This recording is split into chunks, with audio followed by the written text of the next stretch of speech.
Hello दोस्तों, स्वागत है आपका हमारे यूट्यूब चैनल जेएसके एजुकेशन में। आज की इस वीडियो में हम बात करने वाले हैं central selection board of constable की जो भर्ती आई हुई है उसके बारे में।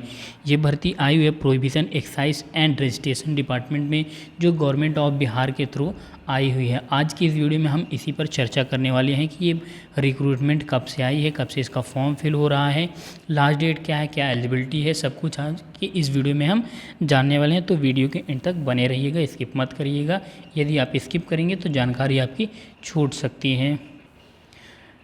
वीडियो स्टार्ट करें इससे पहले जो लोग हमारे चैनल पर नए हैं उन लोगों से एक छोटी सी रिक्वेस्ट है कि उन्होंने अभी तक हमारा चैनल सब्सक्राइब नहीं किया होगा तो वे लोग हमारे इस चैनल को सब्सक्राइब कर लें। वीडियो पसंद है, जानकारी यदि पसंद आती है तो वीडियो को लाइक करिएगा, और कोनो दिक्कत रह जाए, कुछ भी कोनो कन्फ्यूजन हो तो कमेंट करिए, उस पर एक प्रॉपर वीडियो बनाई जाएगी, आपका कन्फ्यूजन दूर किया जाएगा। और जो लोग अपने तक भर्ती रख लेते हैं, बच्चों के पास नहीं पहुंच पाती है और लोगों के पास नहीं पहुंच पाती है, उनसे एक बहुत अनुरोध है कि वो इस वीडियो को शेयर करें।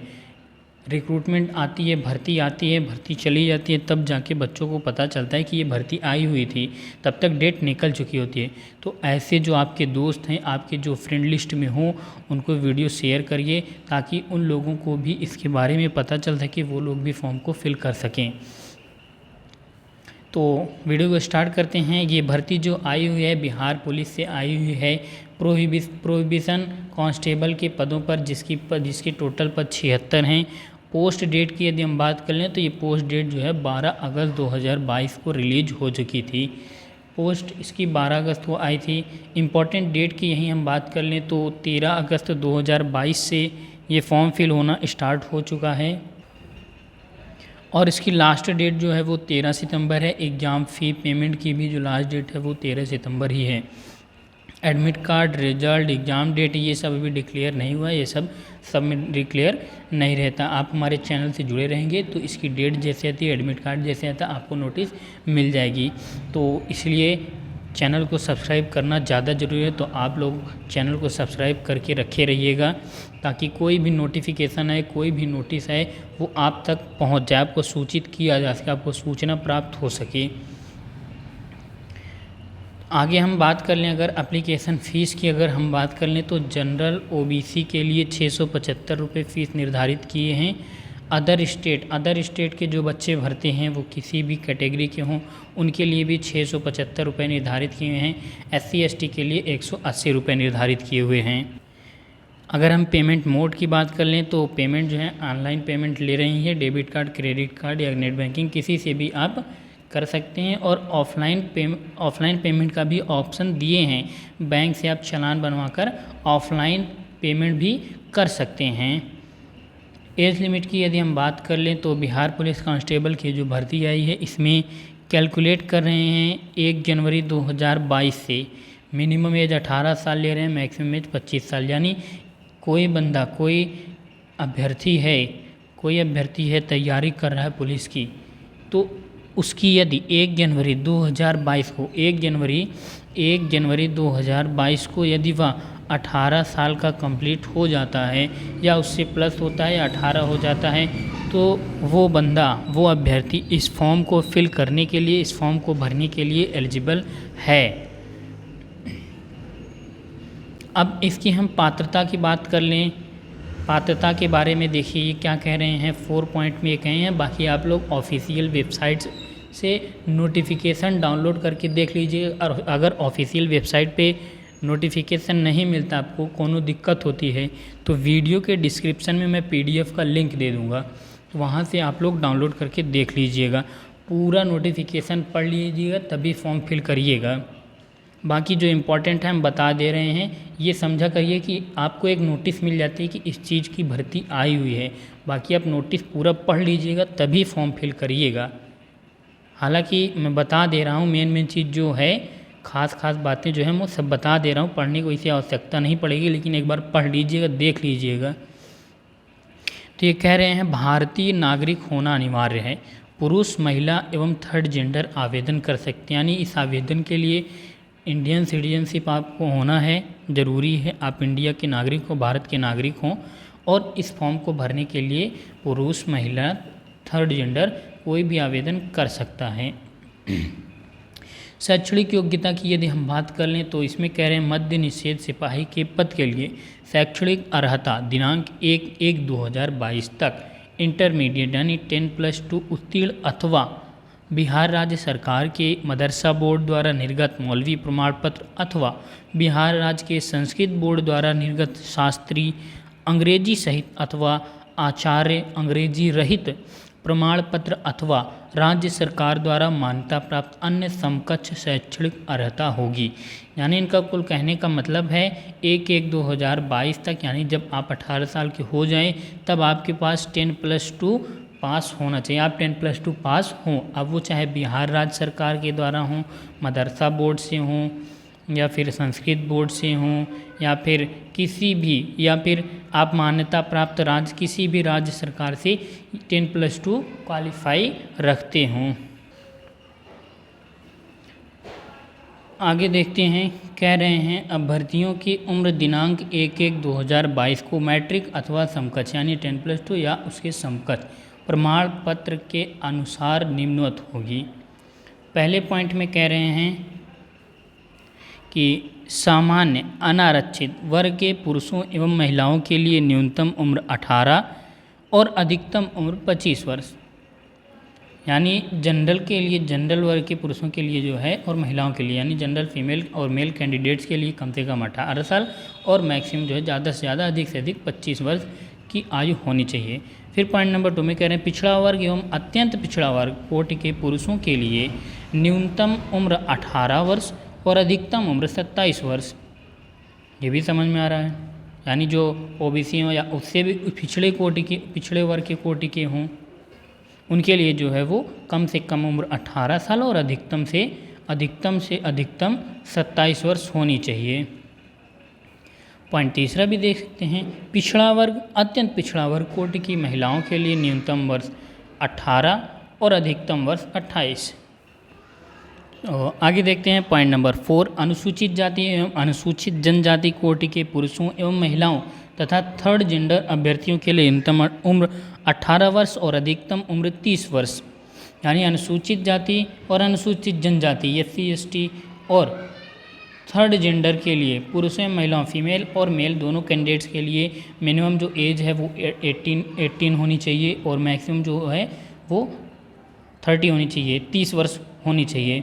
और पाँचवें पॉइंट में दिए हैं बिहार के वैसे सरकारी सेवकों को उच्चतर वेतनमान की सेवा संवर्ग में जाने के लिए प्रतियोगिता परीक्षाओं में भाग लेने हेतु तो अधिकतम आयु सीमा में 5 वर्ष की जो है वो छूट देंगे। आगे चलते हैं, फिर देख लीजिए इसमें दिए हैं कि अभ्यर्थियों का शारीरिक मापदंड फिजिकल ऊंचाई, सीना और वजन के लिए कोई अंक दे नहीं होगा, यानी ऊंचाई यानी हाइट, सीना और वजन के लिए कोई भी अंक आपको मिलने वाले नहीं हैं, ऐसा होता ही है। परंतु विहित अर्हताएं पूरी नहीं करने वाले अभ्यर्थी असफल घोषित किए जाएंगे, इसके कोई नंबर मिलने वाले हैं, लेकिन अगर आप इनके मापदंडों को पूरा नहीं करते हैं तो आप एलिजिबल नहीं होंगे, क्वालिफाई नहीं करते हैं, असफल हो जाएंगे, फेल हो जाएंगे। तो काम हम पहले बात करते हैं पॉइंट नंबर 1 की, अनारक्षित एवं पिछड़ा वर्ग के पुरुषों के लिए न्यूनतम 165 सेंटीमीटर ऊंचाई ये दिए हुए हैं। पॉइंट नंबर 2 की बात कर लें तो अत्यंत पिछड़ा वर्ग के पुरुष के लिए न्यूनतम 160 सेंटीमीटर दिए हुए हैं। अनुसूचित जाति एवं अनुसूचित जनजाति के पुरुषों के लिए न्यूनतम 160 सेंटीमीटर दिए हैं और सभी वर्गों की महिलाओं के लिए कम से कम जो है वो 155 सेंटीमीटर दिए हुए हैं। यानी अनारक्षित एवं पिछड़ा वर्ग जनरल ओबीसी के लिए 165 दिए हैं, अत्यंत पिछड़ा वर्ग पुरुषों के लिए 160 दिए हैं, अनुसूचित जनजाति अनुसूचित जाति के लिए 160 दिए हैं और सभी वर्ग की फीमेल कैंडिडेट्स को 155 की अर्हता मांगे हुए हैं। नियुक्ति की प्रक्रिया की यदि हम बात कर लें तो स्क्रीन पे आपको दिख रहा है, मैं इसके बारे में बात नहीं करूँगा, ये आप लोग पढ़ लीजिएगा। यदि मैं सब कुछ इसी वीडियो में बताता रहूँगा तो 15-20 पेज का इसका नोटिफिकेशन है, तो वीडियो जो है वो 2-2, 3-3 घंटे का लंबा होता चला जाएगा। तो मैंने जो नॉर्मली जो बेसिक चीज़ें थी वो आपको बता चुका हूँ मैं। अगर फिर भी कोई कन्फ्यूजन होती है, कोनो समस्या होती है तो आप कमेंट बॉक्स में कमेंट करिएगा, कमेंट बॉक्स में जाके कमेंट करिएगा। अगर फिर भी आपको लगे कोई भी दिक्कत रह जाती है तो आप कमेंट करिएगा, ठीक है। इसमें देख लीजिए, थोड़ा सा और बता दे रहे हैं कि सीना क्या मांगे हैं। सीना देख लीजिए, इसमें कह रहे हैं अनारक्षित यानी जनरल वालों के लिए, पिछड़ा वर्ग के पुरुषों के लिए बिना फुलाए 81 सेंटीमीटर कम से कम और फुलाकर 86 सेंटीमीटर हो जाना चाहिए। फुलाने के बाद सीना की माप में कम से कम 5 सेंटीमीटर का अंतर होना अनिवार्य होगा। यानी आपका अगर कम से कम 81 ले रहे हैं, 81 है, तो फुलाने के बाद आपका कम से कम 85 जो है वो सीना हो जाना चाहिए। 85 नहीं होता तो आप इनकी अर्हताओं को पूरा नहीं कर पा रहे हैं। आप इनके लिए अर्हता के हिसाब से, इनकी मांग के हिसाब से पूरी तरह से एलिजिबल नहीं हैं। तो वैसे नॉर्मली हो ही जाता है, सबका 5 सेंटीमीटर फूल जाता है। और ये जो मेजरमेंट होगी, ये माप जो होगी केवल पुरुषों के लिए है, मेल कैंडिडेट्स के लिए है। दूसरे पॉइंट पे कह रहे हैं अत्यंत पिछड़ा वर्ग के पुरुषों के लिए, अत्यंत पिछड़े वर्ग के पुरुषों के लिए बिना फुलाए 81 और फुलाकर 86 कम से कम, ठीक। अनुसूचित जाति, अनुसूचित जनजाति के पुरुषों के लिए बिना फुलाए 79, फुलाकर 84 सेंटीमीटर कम से कम होना चाहिए, ठीक। महिलाओं के लिए यहाँ पे कह रहे हैं, देखिए सीधा साफ यहाँ पे मेंशन किए हैं कि महिलाओं के लिए सीना की माप नहीं होगी। वजन की बात कर लें, यहाँ पर वजन देखिए, सभी वर्गों की महिला उम्मीदवारों के लिए न्यूनतम वजन 48 किलोग्राम होना आवश्यक है।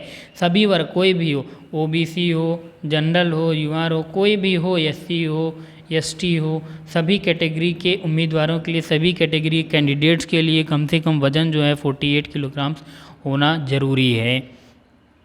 थर्ड जेंडर के लिए कह रहे हैं अभ्यर्थियों के लिए शारीरिक मापदंड तथा शारीरिक दक्षता परीक्षा का मापदंड पिछड़े वर्ग की महिला अभ्यर्थियों के समान होंगे। और ये कह रहे हैं कि जो थर्ड जेंडर हैं अभ्यर्थियों के लिए शारीरिक मापदंड तथा शारीरिक दक्षता परीक्षा का मापदंड पिछड़े वर्ग की महिला अभ्यर्थियों के समान होगा। पिछड़े वर्ग के महिला अभ्यर्थियों, पिछड़े वर्ग के फीमेल कैंडिडेट्स के हिसाब से ही थर्ड जेंडर वालों का भी मापदंड होगा।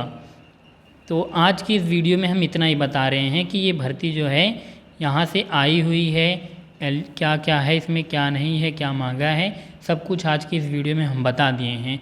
फिर भी अगर आपकी कोई समस्या रह जाती है तो आप कमेंट करिएगा।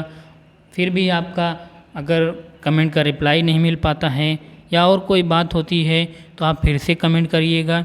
जितना ज़्यादा आपका कमेंट रहेगा उतना ज़्यादा मेरे ऊपर फोर्स रहेगा कि मैं इस वीडियो को बनाऊँ, इसके ऊपर एक प्रॉपर वीडियो बनाऊँ। तो ज़्यादा से ज़्यादा इस वीडियो को शेयर ज़रूर करिएगा।